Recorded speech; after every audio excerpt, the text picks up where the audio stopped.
Yeah, yeah, yeah. Yeah, yeah, yeah. Yeah, yeah, yeah. Yeah, yeah, yeah. Yeah, yeah, yeah. Thoughts cast out. I heard the gospel and changed my major to biblical studies.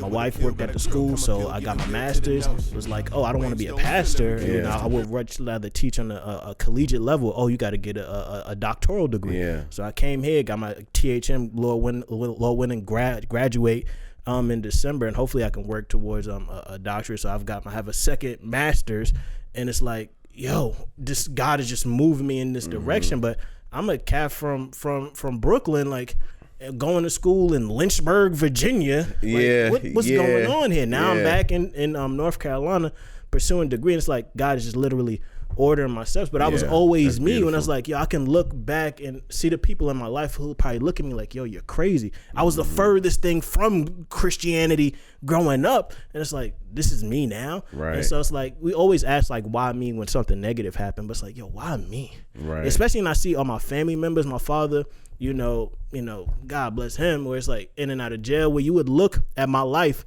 be like, yo, you shouldn't be here. Right. You should not be here. And so when you become saved and you become in the church and you just realize it's like this Christian culture that I just kind of like rebel against because I hate it so much. Yeah. Where it's just like, oh, it just makes me sick. Where it's like, and I don't want to necessarily make this biblical argument for cursing or anything like that. But when you look in the Psalms, bro, the Psalms are so beautiful. It's like and even our pastor preached on these imprecatory Psalms where, yo, they're preaching curses towards the enemies, bro. It's like, nobody want to talk about that. It's like David is upset, like, curse them, dash their babies' heads against the rocks. Like, dude. Or even like Isaiah. And like I said, I don't want to use like these cliche lines that people do, but Isaiah says your righteousness is like filthy rags. In the Hebrew, the filthy rags is like a feminine rag. Right. So it's like, or even Jesus. That's a battle bar. Or even like Jesus, he says you whitewash tombs, you brood of vipers. Like in English, we don't realize that. That's mad offensive, bro. Yeah, it is. To tell like these elite religious people, you brood of vipers, you whitewash tombs. Right. So it's like when we look in scripture, number one, it wasn't written in English for all you people. Like it was written in Hebrew and Greek. So the English words were not even invented. So we like making rules where there is no rules, because I know most people are gonna quote, let nothing be, have your tongue be seasoned with salt, nothing unfruitful come out. So you shouldn't be cursing and this, that, and the third. And it's like, yo, I could curse you out without even cursing. Exactly. Do you not realize that? And then what Paul, like, I think Pastor used that example. Paul, he said, everything that I've done before Christ, I count as a pile of dung. Yeah, you know what that dung means? Right, when he translated it, it comes out to shit. Bro, I got a better one for you. And again, I'm not trying to make these biblical arguments, but Elijah and the prophets of Baal, I don't know how to pronounce it, they was challenging each other. And so it's like, Elijah's like, yo, God is gonna light my sacrifice on fire. Let's see what happens with yours. And so call out to your God. And so they call out to the God. I remember and nothing happens. And Elijah's like, yo, what's your God doing? Is he just chilling? Is he on the toilet? And it's like, but he doesn't say, is he on the toilet? Right, exactly. It's more explicit than that. Exactly. And so it's like, especially all throughout the prophets, they use strong language to communicate a point. And as to what you were saying, you're not using it in a derogatory, because that was my struggle too, where it's like, yo, I get saved, no more lying. No more cursing. But all the time I'm like cursing in my head. And it's like, oh, I got some sort of righteousness because ain't nobody heard me curse before. Right. But all the time in my head, I'm just going off. Yeah. And it's like, God still knows that. And it's just like all these preferences that we place on ourselves. And like you said, it was just refreshing, man, to see you come out and do that. But I understand that there's so many people that we know who are like, Pat, are you really saved? Yeah, man. You got to clean up your language. There we go. But it's like when you're using it, it's using it for effect. It's using it in a rhetorical way. You're not, because this was my rule. So you shouldn't curse if it goes against your conscience. Right. You shouldn't curse if there's people in your company who don't like it. Right. And you shouldn't curse if you're using it to offend people. Yep. Those are my three, guidelines for cursing. Other than that, I don't think you can make a scriptural argument that the word in and of itself is a sin. I don't think you can. I mean, because even going back to what you were saying too about like when you were talking about saying offensive things without using profanity. Because I mean, I think it all boils down to your heart's intent. Yeah. That's what it all boils down to, is your heart's intent. And my heart's intent, you know, isn't for shock value. It's me. Like you said, we people say it here all the time, and it's funny you say that. Like on the first like track of the album, I'll admit, like, oh, let's do it. Let's do it. Forget it. I had some other stuff I wanted to get into. No. Let's get it. Nope. Let's get it. Let's get into it. Let's get into it because I wanted to go through this album. Okay. The album is phenomenal. Let me before you jump into that. Okay.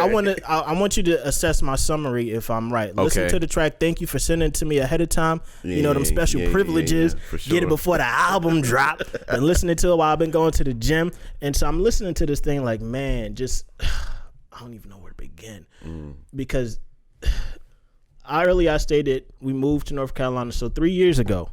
So for those listening, the time frame is 3 years. Met Pat and his wife. They were our community group leaders. Yeah. And so I would hear Pat, you know, talking about his job. I would hear him talking about, you know, music. But the whole time, like, you know, just having a cordial relationship, wanting to have just a more intimate relationship. Because the church that I went to when I got saved was, you know, predominantly white, different cultural context. Okay. And so I've always yearned for this community. And so I'm at a church predominantly black, people from the same cultural context with me, just trying to like, and I'm naturally, I'm not an initiator, because I think when we was in community groups, I didn't really say that much. Nah. I just chilled. You had your moments. I had my moments, but when you spoke. Yeah. But I was mainly reserved, mainly quiet. That's why it's like weird to be on the podcast, like just how God works. Like right. I would much rather be behind the camera. And so just listening and hearing that. And so wanting to see something that I saw on somebody else, like, yo, I feel like I would really kick it off with this dude. I feel like we have so much in common. It ain't been to this year. 3 years have passed since anything actually happened. And passed from New York, so I always just like attributed just because New York people, we just too cool for everything. You know, so I just attributed to that and be like, yo, maybe I'm being overly sensitive. Maybe I just need to fall back. And so when listen to this album, it like all starts to make sense. And so this was my summary of the album. It sounded like someone who's been taken advantage of and would much rather isolate yourself from others, but you realize that's not healthy because it makes you bitter. And it's like taking you through that journey. Is that an accurate analysis? That's a layer to it. Okay. That's definitely a layer to it. Because there's multiple layers and themes for this project, but that is a good like starting like assessments of it. Taking advantage of, dealing with rejection, dealing with being falsely accused, dealing with passive aggressiveness, dealing with all those kind of things. But then realizing, because there's something that I say at the end, and I don't want to jump too far down the list, but there's something that I say at the end talking about my shadow. And that's one topic that I discussed in my journey of, because the last track is called Conversations with My Pastor. And I don't want to jump too far ahead, but it kind of sums up it all, you know, everything. But it's also a journey of healing. Like I want to also change the narrative of, like, a lot of the times when we talk about mental health, we talk about, you know, the bad times, or we talk about depression, or we talk about like just going through it, you know, going through the struggle, going through the emotions. However, I want to hear from different people and start conversations, if you haven't got there yet, to your healing process, because you hear that on the project. Absolutely. You know, I want to change that narrative. I want to shift that narrative. Okay, like, because I think, and I could be wrong, but I feel like to a degree, depression and mental health, to a degree, especially in music, has almost become an aesthetic or a trendy thing. Yeah. And it's like, whoa, like it's like that's how we're marketing music to people. And when I look at that from a biblical standpoint, like, that's dangerous. Yeah. You know what I'm saying? Like, that is dangerous, you know? And so I wanted to change. I kind of want to show people, like, because I think what happens is is that we as artists, like, we talk about the struggle, but we never really share those moments of like happiness or what. So like the people who come to those artists are the depressed ones, the sad boys, the sad girls, or whatever the case is. But I wanted to kind of change and shift that narrative and start that discussion. Like, what does the healing process look like? Yeah, you know. So yeah, like that's definitely like one of the layers that you heard, and I think you gravitated towards that because the reason why we ain't talk was because of me. You know what I'm saying? Because I was stiff arming niggas, man. So like, I don't fuck with y'all. Like, you know what I'm saying? And I love y'all, but I don't all the way. And it's just, I had to find out, and we'll get to it as we go through it, but that's not. Yeah, it's not good. Cause that's how I outlined it. I said, and it's like a mixture of like confession and venting. What I'll admit was like, it just seems like just a pure confession, and then you start venting and like the waves and same days, and then paranoia is just like all out, because that's the one where you talk about we drop them bombs on them, and then from there you go from healing. And then from healing, Spice Adams. If there was like a single, and I don't even know if you would like this, like a single or something that would be mainstream, would probably be Spice Adams, you know. And then from there, you got Better the Interlude, Summer Breeze, and this is probably my favorite one, Same Damn Song, and then Find My Way, and then Peace, because that's repeated back when you mention it in Like a Waves. You was like, you know, I'm trying to find peace, but hardly. And then you end with Conversations with you caught that. I caught it. But I'm gonna start. Let's start with I'll admit, and you touch on anxiety, and then you even in the end you said, you know, I need help. You know, so even just admitting, that's why I called it like a confession. But the verse that you had spoke on, you said, I effing hate people, but then I remember I'm the flawed kind. So I think when I said that, like, my wife, she was kind of like, but like, it's so relatable. That's why I don't want to be a pastor, man. because she was like, to me, that is one of the realest lines that I've ever said. People think it all the time. People think it all the time.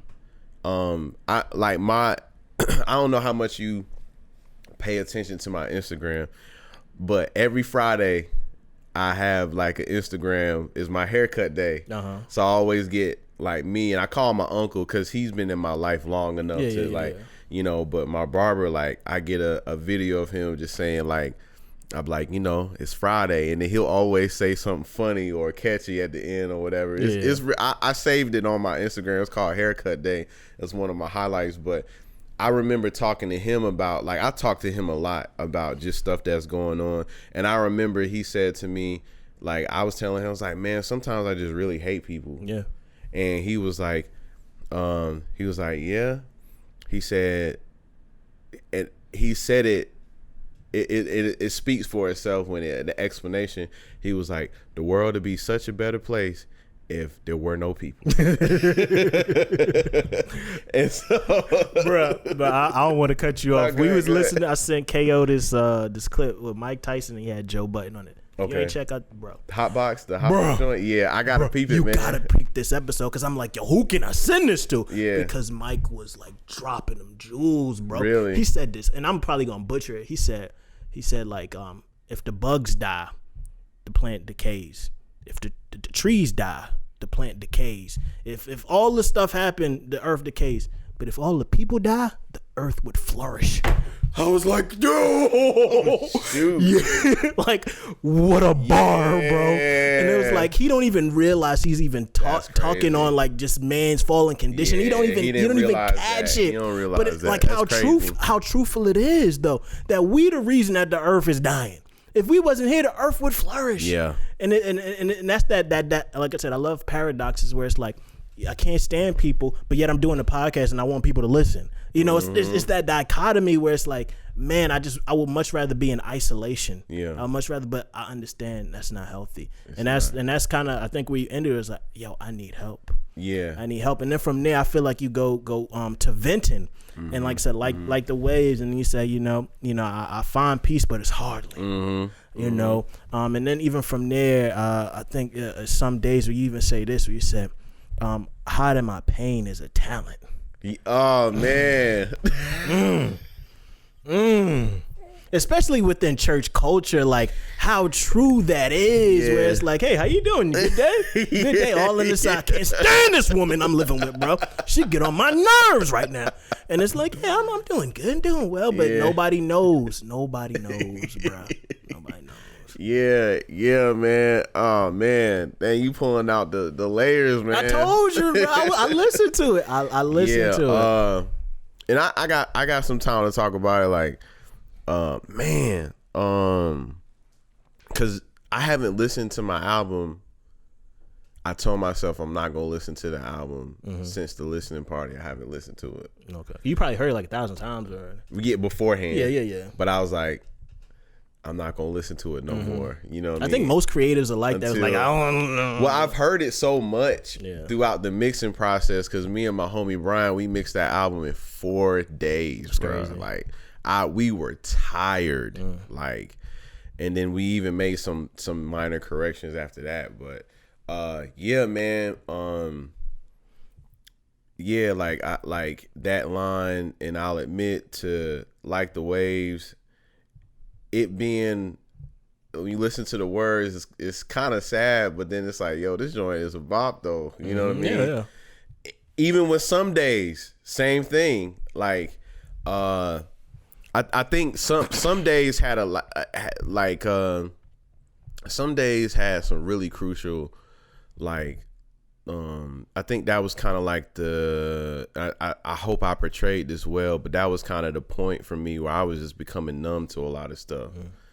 And I don't know if I hope people could hear that, like, in the tone of my voice and like just what I said, like, you know, it was some sarcasm, like, hiding my pain as a talent. Like, it's kind of like, is that really a good thing? You know what I'm saying? But I thought it's so relatable though. Yeah, it was for me, it was like it's almost like Batman. You know what I'm saying? Being able to hide that, you know, and hide it well, you know. And then, like you said, even you know, you go to Paranoia, that was the point of the album where it was like a self-realization. And I think that's what you heard. Like, I think that was an important part for me, because even people outside of our church, that I kind of like, there were relationships that I was building, and I shut them off because it was just certain things that had happened. It was like, no, I can't trust you. No, I can't deal with you. You know what I mean? And so it was just kind of, I started stiff arming people. Man, you said I'm so damaged by the pain purpose package. All I have is built a massive wall of brass, and you can't pass. Yeah, like that one stuck out to me, and I'm sorry I butchered it, but it was you got most of it. It was like, again, like I said, I'm listening from my point of view, and it's like, dang, I'm getting it, bro.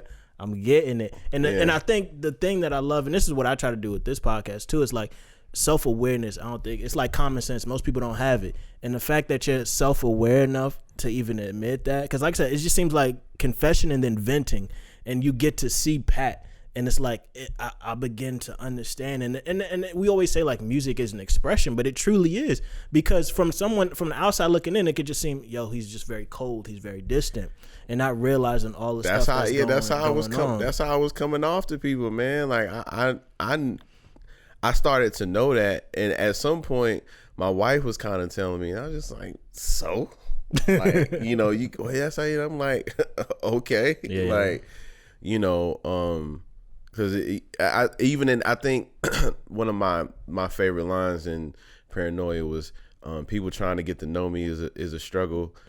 50 push-ups and you jelly in the muscle. Like, that's how difficult it is around that time to get to know who I am. Yeah. You know, because of everything that I was going through. And I think that sums up like that time frame where it was just like, nah, I'm good. Nah, I'm good. Just really sticking with the people in my circle, but even double taking some of them, you know, like, you really supposed to be in my circle? You know what I'm saying? But yeah, so, and then after that was healing. Yeah, it's healing. And Is I think the that's second what half of that. The second half of the album. On that one, I just wondered, like, that was probably from a lyrical standpoint, like a lyrical point on that project, I just wanted to bar out. Like, I heard one of the bars you had said something. I heard the Marvel part, and then you said, and I didn't catch the last part. You said, blood of Logan in my tears as I'm clawing up. I didn't tears. Catch as the tears. Oh, I didn't catch because I was like, he said tears twice, but I didn't even catch the 2 tears. But then I caught it. So, man, so I want to say this too. I think this one is easier to get, this project. And I'll say, because I've talked about it in previous interviews, but I spent a lot of time, especially like on my 2016 album, I think there's a lot of things that people missed because I was trying to out rap people. Mm-hmm. Like, I spent too much time trying to out rap niggas, and it's like why?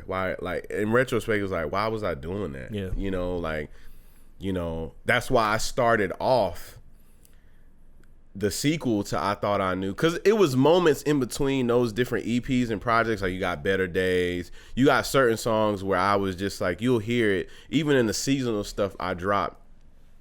I'm spoon feeding rather than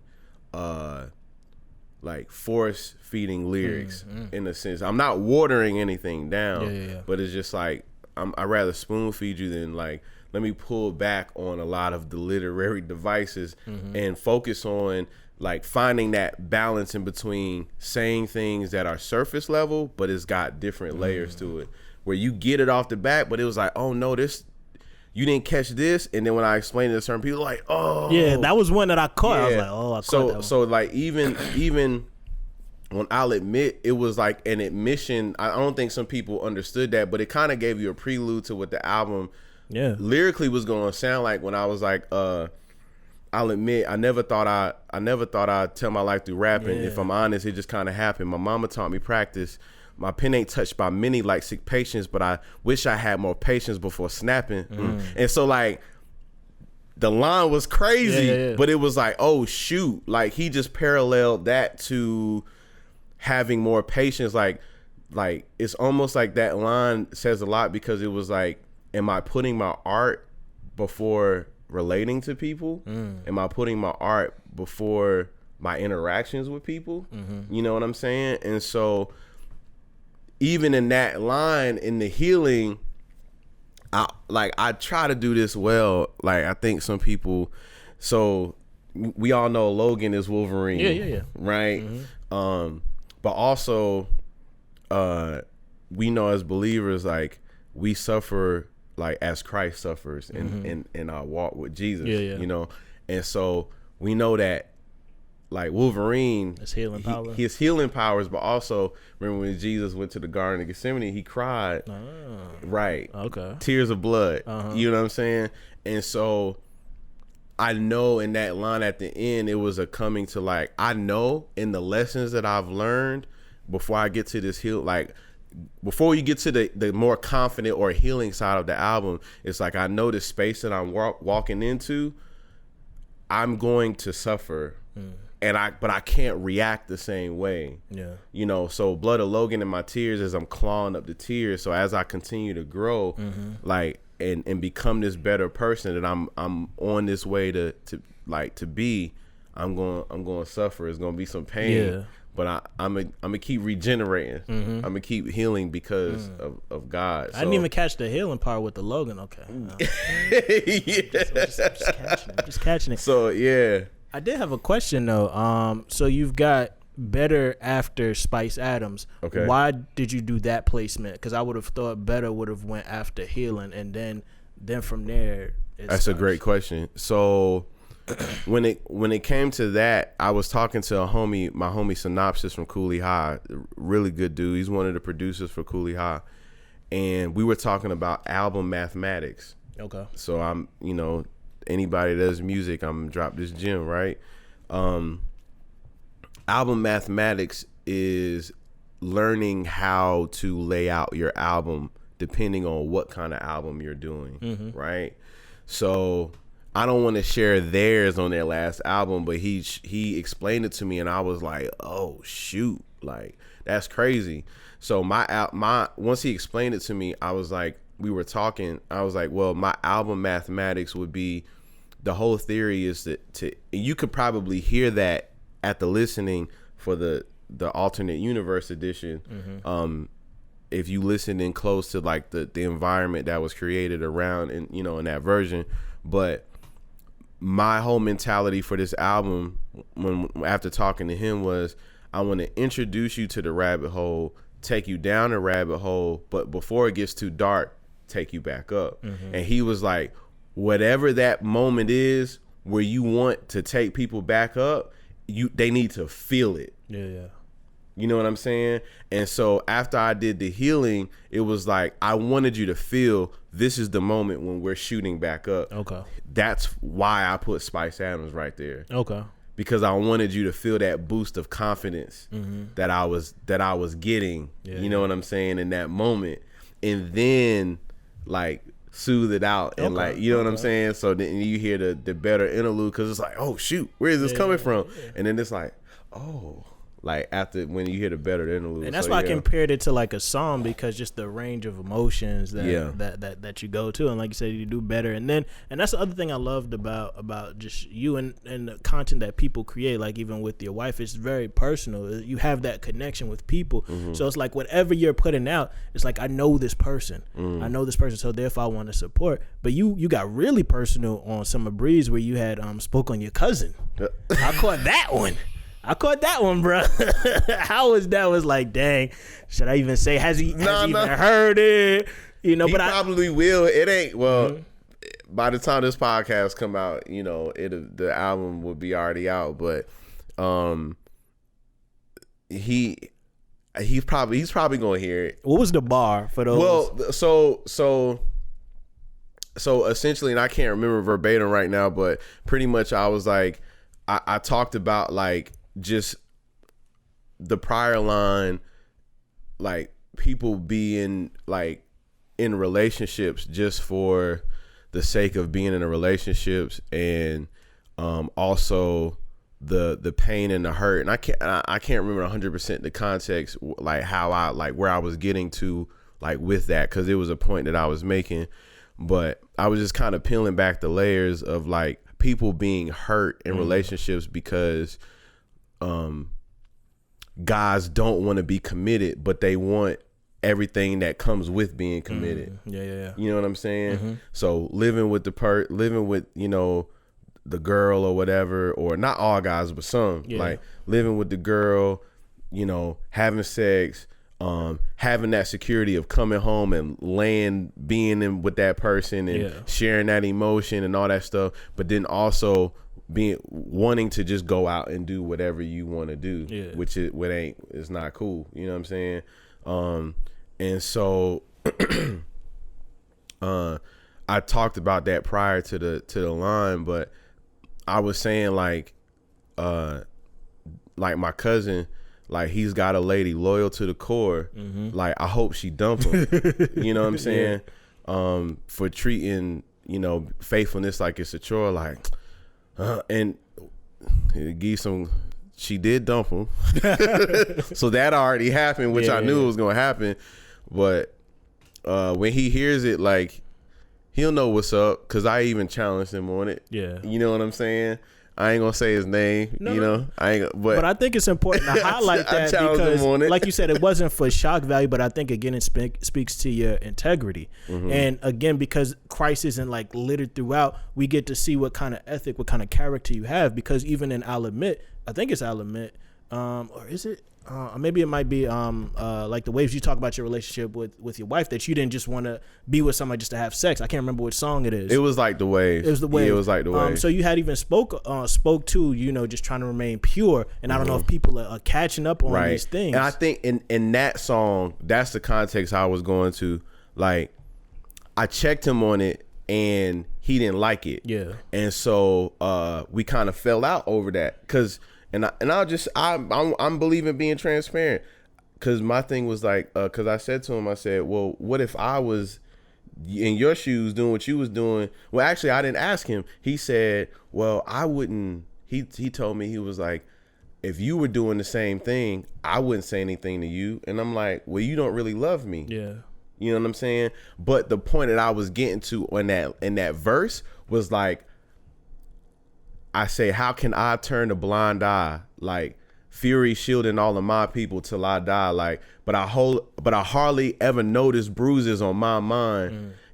Taking trips to other people's needing on my time. So it's like, I realized like I needed the healing, but I needed to take some time for myself, because, if it's not the being taken advantage of, it's me always trying to be there for other people and doing the right thing and having the integrity you was talking about and checking people when needed, or being a shield for certain things, but like getting hurt in the process. You know what I'm saying? So so stuff like that, I want people when they listening to pick up on that, because it shows your character. Because like I said, I'm big on that. Like, saying you're a Christian is one thing, but when people who don't even believe how you do can vouch for your character, I respect that a whole lot more than anything else. And then we get to, like I said, this is probably one of my favorite songs, Same Damn Song, where it's talking about forgiveness, and you see it right there, and I thought that one was I wanted to ask you, did you get the analogy on the hook?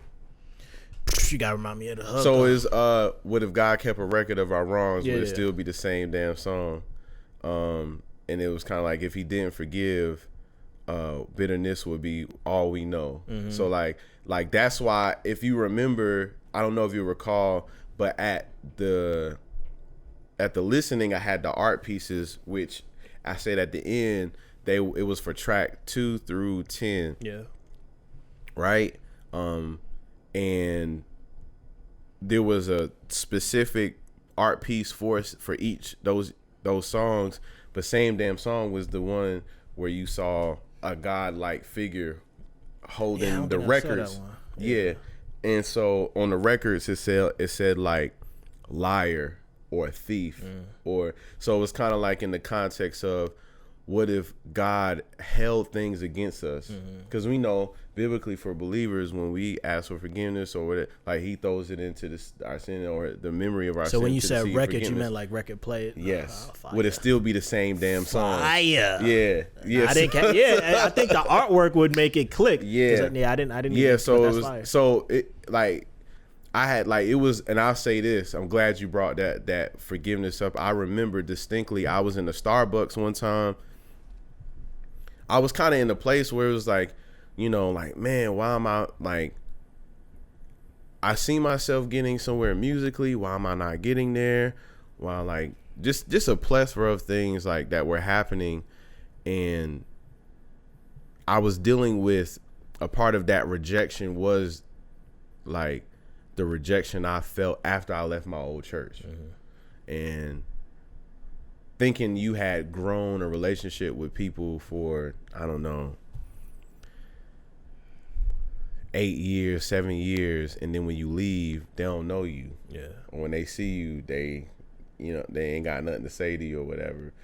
Because, it's almost like, oh, like, since you don't go here, you ain't really saved it. You know what I'm saying?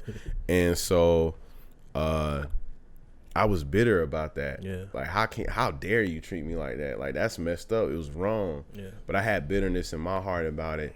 And I remember distinctly God showed me in the scripture where it says, and I think it's in either First John, 2 John, I can't remember, but talking about how can you really say you love God in your heart if you hate your brother? you know, and that hit me like a ton of bricks, like, oh, and it's not, me and my wife were talking about some things, and I explained to her, it's not necessarily like I hate your guts, but it's like a resentment towards somebody. Yeah. You know, or just my general of stiff arming my own brothers and sisters in Christ. Yeah. And that song is about forgiveness, and I had to come to the realization, like you hear throughout the song, where it's like I'm beginning to see. I had at one point a clear bird's eye view. I think God has gifted me with that to see like a whole situation and understand the feelings of people, like from a fallout or a disagreement or whatever. And it got foggy, that bird's eye view, because of me not correctly processing all the things that had happened to me. And so now it's clearer than ever, realizing that, man, I think in the second verse, I went into that, the beat kind of changes, but it was like, a lot of the times when we have a falling out or a disagreement and somebody says something or does something to you, 9 times out of 10, it's not a personal attack. We're so quick to take things personal, when it's like, you have to realize, and the analogy I made was, we're all flowers in different terrains. Sometimes some people are cactuses in the desert. Yeah, you know? I think you said that. Yeah, I talked about that. Like, some people are oak trees in the graveyard. Some people, everybody ain't sunflowers. You know what I'm saying? Everybody, but the thing is, all plants are beautiful, because even the cactus has some nutrients and stuff on the inside, but on the outside, you know what I mean? So I had to point that out. Like, everybody is built different, and the way they react to things isn't how you may want them to react. But don't take it personal. Because it's 9 times out of 10, it's not a personal attack. So I kind of go through just a plethora of ideas or themes, or rather situations, if you will, that I've been through, other people may face, and just talking about forgiveness. And I to me, that song out of all the songs is definitely probably my favorite. Just the meaning of it, for me in my heart, and it's a great song. Whoever was singing on the vocals was amazing. Jada, she's amazing. Yeah. And then when we was at the album listening, Tam came up to me and asked, because you've got people and you're releasing them on your Instagram, people listening to the songs and just giving their takes on it. And the one that she gave me was Find My Way. And so I guess for you, like, have you found your way? Well, see, look, so that song, some people may think it's a place of being lost. It's not. Okay. Like, it's a song of determination. Okay. That's why it still goes on that second half of the album. That's like the healing process, bro. We always trying to find our way. I like that. We like you're never gonna come to a state of arrival. No. Yeah. No. Like, even because you graduated, right? Or you still in school? God willing, graduate in December, but I still won't be done with school. But yeah, go right. ahead. But even when you finish school, you still gonna have to. Then in the next stage of life, you still gonna have to find your way. You know what I'm saying? So it's a song of determination. Like, I'm not gonna give up, no matter the unknowns, the confusion, the doubt, the fear. Yeah. It's like, where do I go now? I'm just trying to find my way. Like, that's it. Like, I'm gonna find my way. I'm gonna keep finding my way always, because I got God, I got my wife, I got my homies, I have the responsibility and the burden of being the leader in who I am in my circle. Yeah. So I have all those things. It's like, I was made for this. And I think that puts a lot more perspective into peace. Okay. Yeah. Because for in that determination, because you said we're not gonna reach a point where we're not struggling. But it's how do we respond to the struggle? And, you know, when you look at scripture, you look at Paul, and he's like in prison, but he's like the most joyous person. You're like, yo, what's going on? And people always think the struggle, and I don't mean to cut you off. You good. People always equate that to money, and sometimes it's not. Because people who got money, they struggle too. Exactly. Probably struggle the most. Probably struggle the most. Like, I look at my wife's parents, and they may not be, you know, the most lucrative, most well off, but I always say they're the richest people I know because they have peace. And I think most people don't even realize that. Like we trying so hard to achieve, and it's like thinking that that's gonna find some sort of peace, and it doesn't. I forget who was saying it, but just all this searching, and it's like, man, I'm still not satisfied because we always look into creation, which is temporary. You're never gonna find nothing that's gonna actually satisfy you, and that peace is only gonna come from above. So again, like these themes, and this is universal. Like, who isn't searching for peace? Right. No matter who you are. Yeah. Hardest dude, they trying to find some sort of peace, some sort of like, so nobody wants to be in contention all the time. And most of the contention comes within internally. And trying to find that own peace right there. And I think, you know, that puts in perspective. For peace, with Shad. Right and that was huge in itself because, like, I was bragging about my wife on social media. It was like, who do you know in hip hop, like, whose wife took them to go see the GOAT, who I consider Shad to be, because like Shad is my number one, Jay-Z is my number two.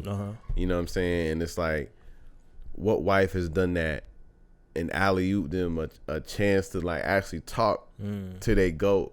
Because like, to me, that's the epitome of my wife supporting me. Like, surprised me with so Chicago is my home away from home, you know, and she surprised me to go to Chicago to see Shad for the first time.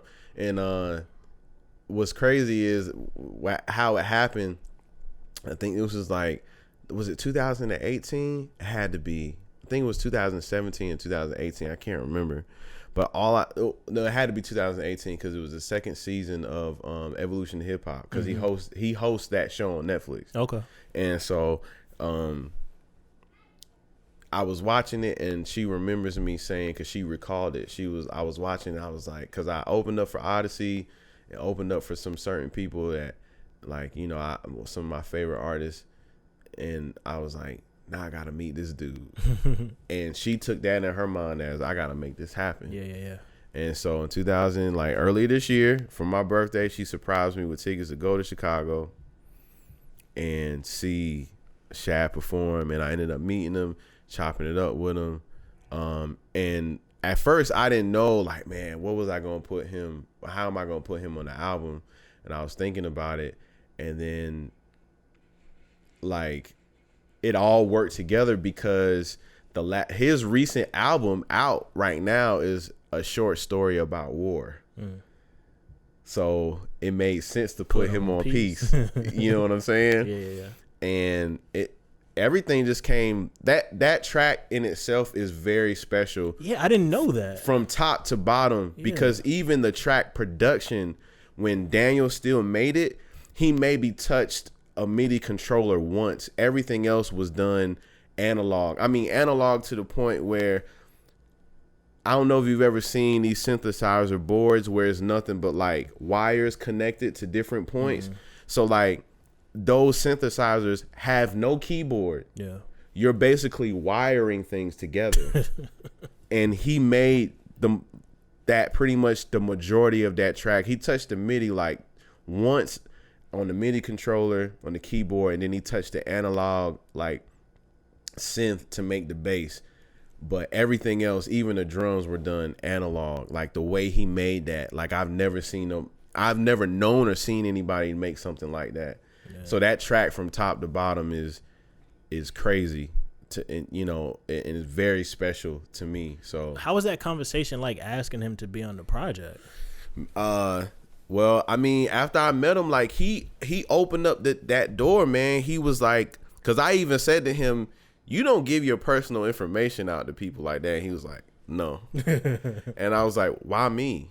And he was like, essentially, like, he came, like, pretty much in a nutshell, he was just like, because God opened my heart to it. Like, never met you at all. Never. That's crazy. Ever. First time seeing him in the flesh ever. That's dope, man. Seeing him perform. And I remember after the show, I was waiting, and I let everybody go before me. I was standing right there next to him too. I was like near him, and I was like, gotta talk to him. I was like, nigga, wait. Like, let me just wait, let everybody else go. And I'm gonna talk to him. And then I ended up talking to him, and he gave me his personal information. It was like, yo, man, Like, hit me up, let's talk. And from there, we just been building. And then he asked me to share my music with him. Mm-hmm. And I shared my music with him. It wasn't like, hey man, like, I want to send you my music. He was just like, he said first, like, yo, let me hear your music. Yeah. Let me, like, he wanted to see how, like, he influenced me, and he was just genuinely interested. That's dope, man. And to hear him say, because I don't need the validation, but to hear him affirm me and say, yo, your stuff is dope. To come from him, from my GOAT, is just like, man, that means the world, you know? And so then, like, I say, hey, man, I got a track in mind. I would love to have you on it. I sent it to him. I had the verse and everything already ready. Mm-hmm. And then he killed it, man. He killed it. He killed it, man. He killed it. Yeah. It was right in line with everything. It just seemed very, and I know people like, I think I hate to bring up Joe Budden podcast, but they use the word cohesive. But it sounded very cohesive. Yeah, it was dope, man. Yeah, it was real dope. And if there was a criticism of the album, why is Conversations to My Pastor so short, bro? Because I feel like longer. Because I felt like it had. I felt like it was perfect that way. There wasn't much to be. Yeah. I think I didn't want to say too much because then that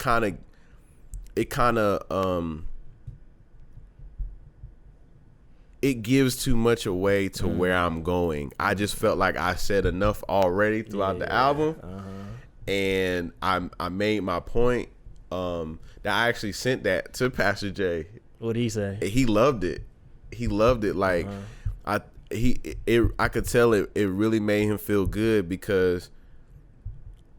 And I'll say this too, because I've talked about this before.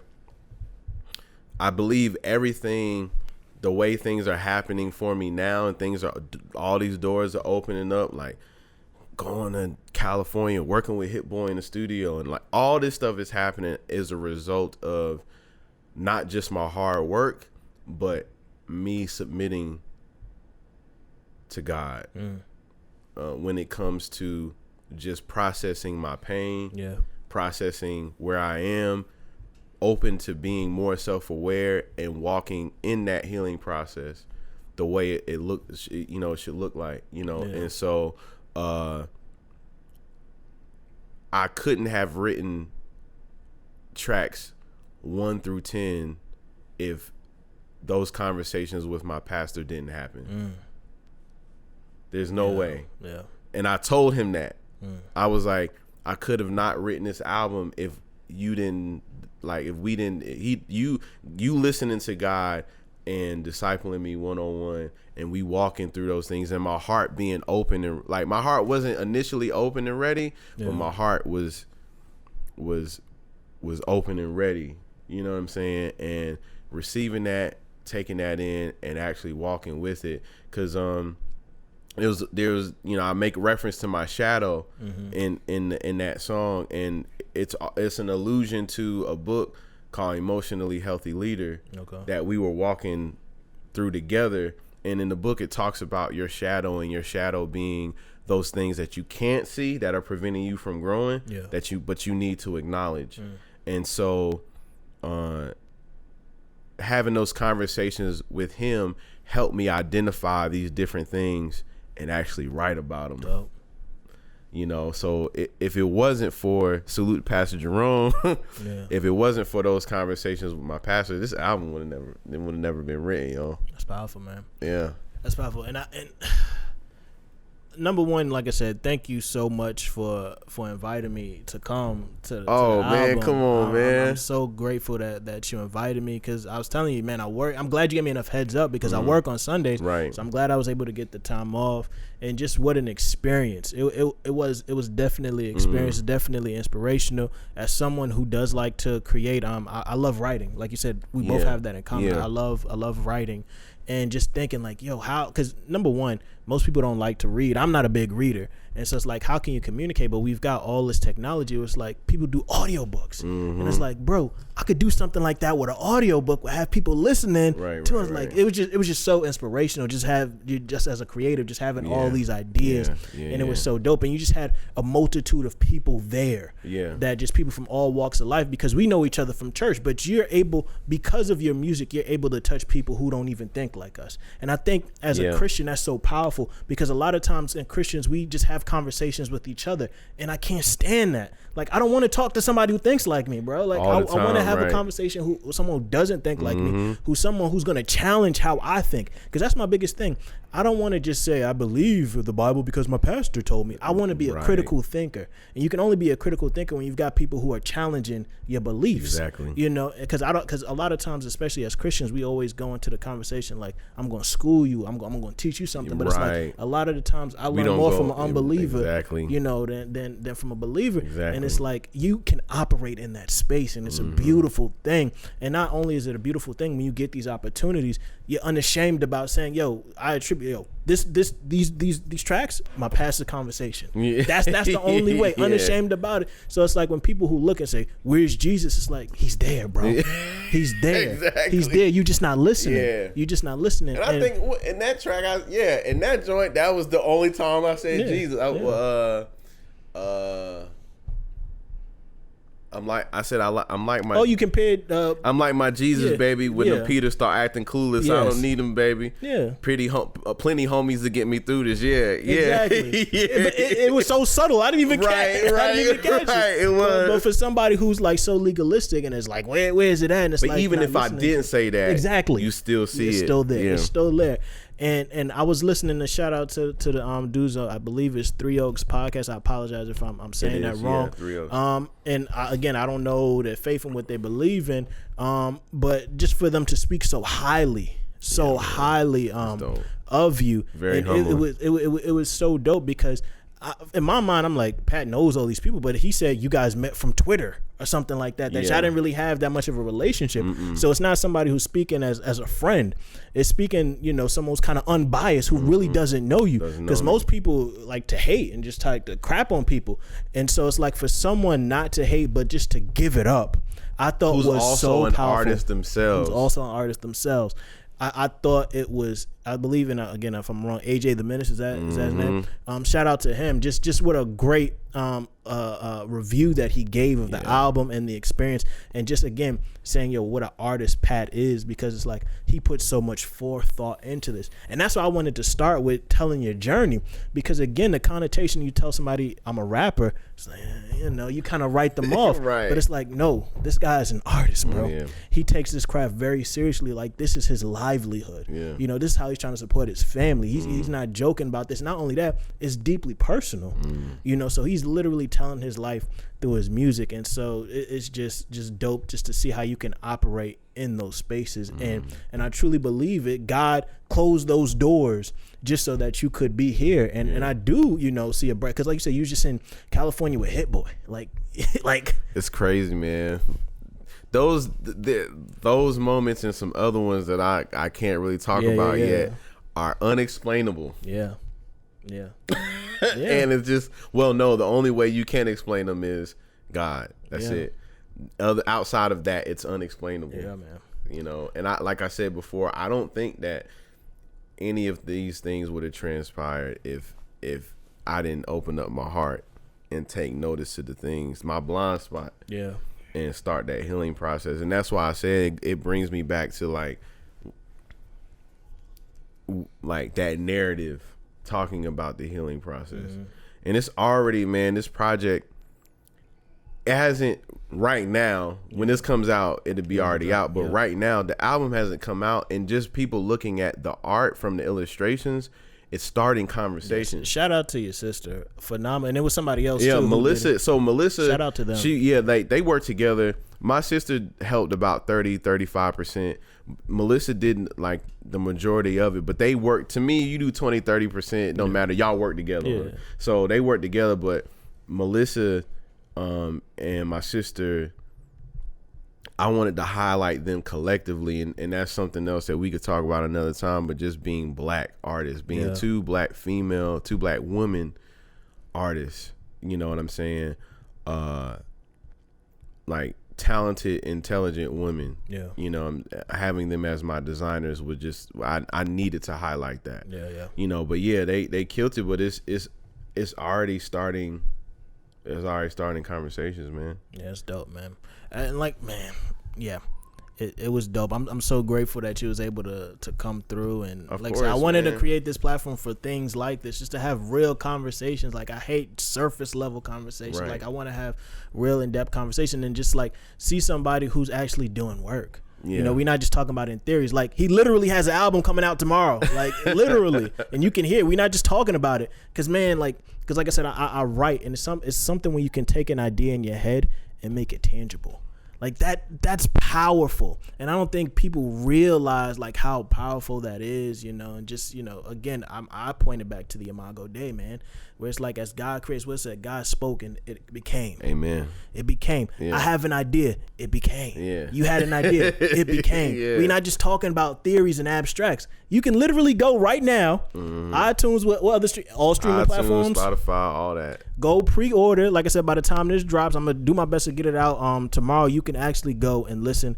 It's a phenomenal project, and I'm not just saying that because he's here. I listened to it, just really, really great, good quality, and Appreciate just someone man. just taking you through that journey. So I appreciate you being here. I didn't know if you had any closing thoughts, and anybody else wanted to shout out, bro. I think this is good conversation, man. Just shout out to my team, my wife, you know, just everybody supporting me, and just thank you, because I think that's one thing that people said at the listening, that a couple of people that I know, they was like, you have a great team. Yeah. Because that was like when AJ was talking about it, like just very extremely well put together. Yeah. Like, and I have to attribute that, like me being the visionary, but of course my team executing it very well, being super professional. I saw you. I was about to say that I saw you made a post about that, where just like as Christians, you know, we should have the highest of quality, and not just because we Christian we can slack off or take somebody else for granted. That we ought to be professional, be on time, you know, be a people of our word, of integrity. So yeah, shout out to them, man. Yeah, man. So I'm very thankful for them, and so yeah, man. Not to be cliche, but God is good, man. Absolutely, I'm just thankful. So yeah, it's dope conversation. Thanks for having me, bro. Oh, I have one last thing. What's so up? One of the things that we connect on is battle rap. Okay. Give me your ideal matchup, and then we get up out of here. Oh man, I'm gonna start you off, even though it's not fair because they already talked about it. Okay. K-Shine and Hollow, I think they in the works. Okay. I think Hollow and Danny Myers, that's already booked. Okay. But I do want to see Hollow and K-Shine. Okay. So who you got, man? What's your ideal matchup? Man, I want to see. Even though I don't think it's gonna happen, I want to see Charlie and Lux team up. 2-on-2. Okay. And go against somebody. I don't know who it is in my head, but I would like to see them together. All right. Even though Loaded Hollows is already a thing, I would still like to see them team up at some point. I don't know who I would put them against though. Okay. Yeah. Surf and Rock? I don't know, man. That might be crazy. That's kind of already been done with Loaded Hollows, all right? Okay. Man, I don't know. Like I'm trying to think of who would be good to go against those two. You know what I'm saying? But I think that would be crazy. Or seeing Loaded Hollows continue doing their thing. Yeah. Maybe against DNA and Sean. You know, that would be a dope match. I want to see them go against like Loaded Hollows against maybe like a Ill Will and Rum Nitty or something like that. That would be kind of crazy. You know, I don't know, man. I put you on the spot. That's a tough question, man. Yeah. Nah, but again, thank you so much for coming through. Shout out to my guy KO for helping me with the cameras. Hey. It's just been great. Thank you guys for tuning in. Until next time, we out. Peace. Yeah. Yeah.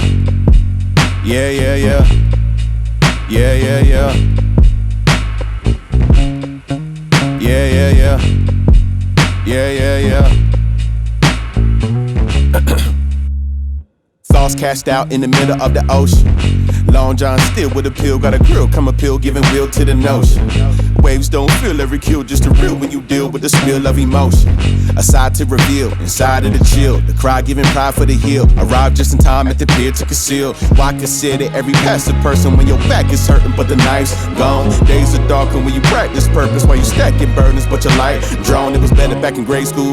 Lemonade with the fade, niggas stay cool. And all my friends came in game on the play too. But mama gave me the way to evade fools, and that's true. Social butterfly with his wings clipped. Used to be the life of the party.